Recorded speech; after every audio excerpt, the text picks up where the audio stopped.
வாழ்க வளமுடன். குருவே துணை. ஓம் நமச்சிவாய நமக. ஜோதிட நண்பர்கள் அனைவருக்கும் வணக்கம். இன்னைக்கு என்ன பார்க்க போறோம் அப்படின்னா, ஜாதகத்தில் வாழ்க்கை துணையின் மூலம் திருமணத்துக்கு பின் வளர்ச்சி யாருக்கு அப்படிங்கிற விஷயத்தை பற்றி தான் பார்க்க போறோம். கொஞ்ச நேரத்துக்கு முன்னாடி ஒரு ஷார்ட்ஸ் வீடியோ போட்டிருந்தேன். அதாவது மனைவி வந்த பின் யோகம் எப்படி அப்படிங்கிற விஷயம். அதில் ஒரு சில பேத்துக்கு கொஞ்சம் விளக்கம் புரியலன்னு நினைக்கிறேன். கமெண்ட்ல போட்டிருக்கீங்க 7ஆம் இடத்துல இருந்தால் என்ன பலன் அப்படிங்கிற மாதிரிலாம். ஸோ அதுக்கு தான் நான் விரிவாக இப்போ நான் பதிவு சொல்கிறேன். புரிதல் தன்மை இருக்கிற மாதிரி இதை பதில் இருக்கும், நீங்கள் புரிஞ்சுக்குங்க. பொதுவாகவே ஒரு ஜாதகம்னு எடுத்துட்டோம் அப்படின்னா, ஒரு பொண்ணோட ஜாதகத்தில் பார்த்தீங்க அப்படின்னா களத்திர காரகிரகம் செவ்வாய். ஒரு ஆண் ஜாதகம் எடுத்துக்கிட்டோம்னா களத்திர காரகிரகம் சுக்கிரன். இதோட 7ஆம் அதிபதியும் ப்ளஸ் பண்ணிக்கணும். அப்போது ஒரு சில வீட்டில் நீங்கள் பார்த்துருப்பீங்க, மனைவி வந்ததுக்கப்புறம் அவர் நல்லா டாப்பில் வருவார், வீடு வாசல் வாங்கியிருப்பாங்க, தொழில் முன்னேற்றம் இருக்குது, மனைவி பார்ட்னர்ஷிப் போட்டதுக்கப்புறம் தொழில் முன்னேற்றம் இருக்குது, இந்த மாதிரிலாம் கேள்விப்பட்டிருப்பீங்க. அதே இன்னொரு வீட்டில் மருமகள் வந்ததுக்கப்புறம், இந்த பொண்ணு வீட்டுக்கு வந்ததுக்கப்புறம் அப்படிங்கிற விஷயமும் கேள்விப்பட்டிருப்பீங்க. இன்னொன்று, இந்த பொண்ணு பிறந்த வீட்டில் கஷ்டப்பட்டுட்டு இருப்பாங்க, புகுந்த வீட்டுக்கு போனவொடனே நல்லா இருக்காங்க அப்படின்னா இந்த கணவனை கல்யாணம் பண்ணக்கப்புறம் இவங்க வாழ்க்கை நல்லா இருக்கு அப்படிங்கிற மாதிரி கான்செப்டெல்லாம் நீங்கள் கேள்விப்பட்டிருப்பீங்க. இதுக்கெல்லாம் என்ன மாதிரி கிரக அமைப்பு இருக்கணும் அப்படிங்கிற பற்றி தான் நம்ம இன்னைக்கு விளக்கம் கொடுக்க போகிறோம்.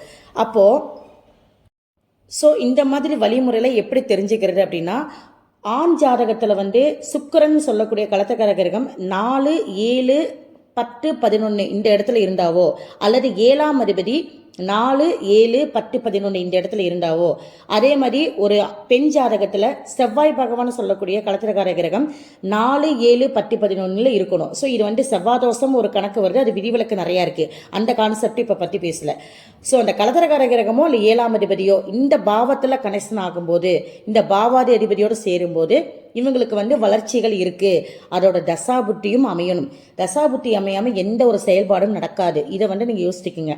அந்த ஒரு கான்செப்ட் எடுத்துக்கணும். அப்போது ஒரு பெண் ஜாதகர் மகர லக்கணம் இருக்குன்னு வச்சுக்கிங்களே, மகர லக்கணம் அதிபதி சனி, 7ஆம் இடத்துல செவ்வாய் இருக்குது அப்படின்னா, அந்த பெண்ணுக்கு இந்த செவ்வாய் கணவராக இருந்தாலும் கூட சனி செவ்வாய் பகை கிரகம். ஸோ அப்போ என்ன ஆகும் அப்படின்னா, அப்போ இந்த பார்ட்னர்ஷிப்பில் தொழில் செய்யக்கூடாது. இந்த மாதிரி விதிவிலக்குகளும் இருக்குது. நம்ம ஒரே லைனில் எல்லா விஷயத்தையும் நம்ம சொல்ல முடியாது. ஸோ பகை கிரகங்கள் பார்ட்னர்ஷிப் செய்யக்கூடாது. தொழிலில் நட்பு கிரகங்கள் தொழில் செய்யலாம் பார்ட்னர்ஷிப்பில். இந்த விஷயத்தை நீங்கள் மைண்டில் வச்சுக்கணும். ஓகேங்களா? இந்த மாதிரி இருக்கும்போது கண்டிப்பாக அவங்களுக்கு அந்த விஷயத்தில் மட்டும்தான் விதிவிலக்கு இருக்குது. மற்றபடி 4ஆம் இடத்துல 10, 11 இந்த கிரகங்கள் இருக்குது. பகை கிரகங்கள் இருந்தால், பகையாக இருந்தாலும் சரி, இந்த பொண்ணு வந்ததுக்கப்புறம் யோகம், இந்த கணவன் வந்ததுக்கப்புறம் யோகம் அப்படிங்கிற விஷயங்கள் இருக்குது அப்படிங்கிறதை நம்ம எடுத்துக்கலாம். ஓகேங்களா? ஸோ இந்த மாதிரி இருந்தால் இந்த பலன்கள் சொல்லிவிட்டோம். இப்போ இது எப்படி அப்படின்னா, 4ஆம் இடத்துல களத்திரக்கார கிரகம் இருக்கும்போதோ இல்லை 7ஆம் அதிபதி இருக்கும்போதோ அந்த தசாபுத்தி வரும்போது அவங்க கார் வாங்குறது, வீடு வாங்குறது, இடம் வாங்குறது, வீடுங்கிறது 5ஆம் இடம், இடம் வாங்குறது, இந்த மாதிரி அமைப்பெல்லாம் இந்த மனைவி மூலமாக மனைவி பேர்லேயோ இந்த மாதிரி வாங்குறதுக்கு, இல்லை கணவன் மூலமாக கணவன் பேர்லையோ என்ன மாதிரி தசாபுத்தி அமையுது அதை பொறுத்து தான் அவங்க வாங்குவாங்க அப்படிங்கிற விஷயத்த சொல்லலாம். அதே மாதிரி 7ஆம் இடத்துலனா பார்ட்னர்ஷிப் தொழிலில் பண்ணுறது. 10, 11 அப்படின்னா மனைவி வந்ததுக்கப்புறம் வேலையை விடாமல் வேலையில் போய் சம்பாரித்து குடும்பத்துக்கு கொடுக்கறது. 11ங்கிறது லாபம், அவங்க மூலிமா லாபம் கிடைக்கிது குடும்பத்துக்கு அப்படிங்கிற விஷயத்தையும் நம்ம எடுத்துக்கலாம். ஸோ இதெல்லாமே ஒரு கால்குலேஷன் போட்டு தான் நம்ம சொல்லணும். இன்னொன்று, 4ஆம் இடங்கிறது இன்னொன்று சொல்லலாம். 11ஆம் இடங்கிறது சொத்தின் மூலமாக வருமானம் வருது.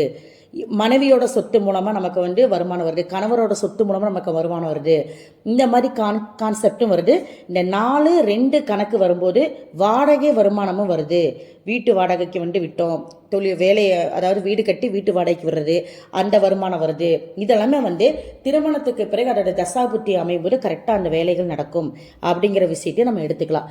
இதில் என்ன மைனஸு இல்லை வேறு மாதிரி வரும் எப்படின்னா, அந்த சுக்கிரன் செவ்வாய் இந்த கிரகங்கள் களத்திரக்கார கிரகங்கள் வக்ரமாகக்கூடாது. ஸோ இது முக்கியமான பாயிண்ட்டு. ஓகேங்களா? அடுத்தது என்ன அப்படின்னா அந்த களத்திரக்கார கிரகங்கள் 7ஆம் அதிபதி கூட பாவ கிரகங்கள் இணையக்கூடாது. பாதகாதிபதியோ அஸ்தமாதிபதியோ ராகு கேது கிரகங்களோ கிரகணமோ அஸ்தங்கமோ நீசமோ வக்ரம் இதெல்லாம் அது இல்லாமல் பலமாக இருக்கணும். இதுதான் மெயின் விஷயம். ஓகேங்களா? இப்படி இருக்குது அப்படின்னா கண்டிப்பாக வந்து அந்த அந்த கிரகத்தோட தன்மை நல்லபடியாகவே வேலை செய்யும் அப்படிங்கிற விஷயத்தை எடுத்துக்கலாம். இப்போ ஒருவேளை சுக்கிரன் வக்ரம் ஆயிடுச்சு அப்படின்னா அந்த அவங்க அதோட வேலையை வந்து தாமதமாக செய்யும் அப்படின்னு எடுத்துக்கலாம். சுக்கிரன் நீசம் ஆயிடுச்சுன்னா அதாவது இந்த டைமில் வந்து செய்ய வேண்டிய வேலையை வந்து லேட்டாக செஞ்சாலும் குறைவாக செய்யும்னு எடுத்துக்கலாம். நீசத்துக்கு கணக்கு, வக்கரத்துக்கு தாமதம், நீசத்துக்கு குறைவு. ஸோ அஸ்தங்கம் ஆயிடுச்சு அப்படின்னா அது வந்து செஞ்சாலும் கூட நமக்கு பயன்படாமல் போகும் அப்படிங்கிற விஷயங்கள் இருக்குது. இந்த மாதிரி ஒவ்வொரு தன்மைக்கும் ஒவ்வொரு விஷயங்கள் இருக்குது. இதே கிரகணம் ஆயிடுச்சு அப்படின்னா இப்போ ஒரு வீடு வாங்குறீங்க அவங்க பேரில், அவங்க வந்ததுக்கப்புறம் வீடு வாங்குறீங்க, பட் அந்த வீட்டுக்கு போய் இருக்க முடியாது, அந்த வீட்டை தொட்டு பிரச்சனை, இடத்த தொட்டு கேஸு, இந்த மாதிரிகள் நடக்கிறது. ஸோ அந்த கிரக அமைப்புகள் வந்து பலமாக இருக்கணும். அந்த கிரகங்கள் பலவீனமாகும் போது அதுக்குண்டான பிரச்சனையும் நம்ம வந்து சந்திக்க வேண்டியதாக இருக்கும் அப்படிங்கிறது தான் வந்து ஒரு நிதர்சனமான உண்மை. ஸோ இவ்வளோதான் விஷயங்கள். அப்போ வாழ்க்கை துணை வந்ததுக்கப்புறம் வந்து அதோட தசாபுத்தியும் வரும்போது இந்தந்த இடத்துல எல்லாம் பாவத்தில் இருக்கும்போது கண்டிப்பாக அந்த சுக்கிரன் இந்த செவ்வாய் தனித்து இருந்தாவோ இல்லை சுபகிரகங்களோடு இல்லை திரிகோண அதிபதி கேந்திர அதிபதியோடு சேர்ந்து இருக்கும்போது பலம் அதிகமாகவே இருக்குது அப்படிங்கிற விஷயத்தையும் நம்ம எடுத்துக்கலாம். ஓகேங்களா? ஸோ இதுதான் முக்கியமான கான்செப்ட். ஸோ மீண்டும் அடுத்த பகுதியில் சந்திப்போம்.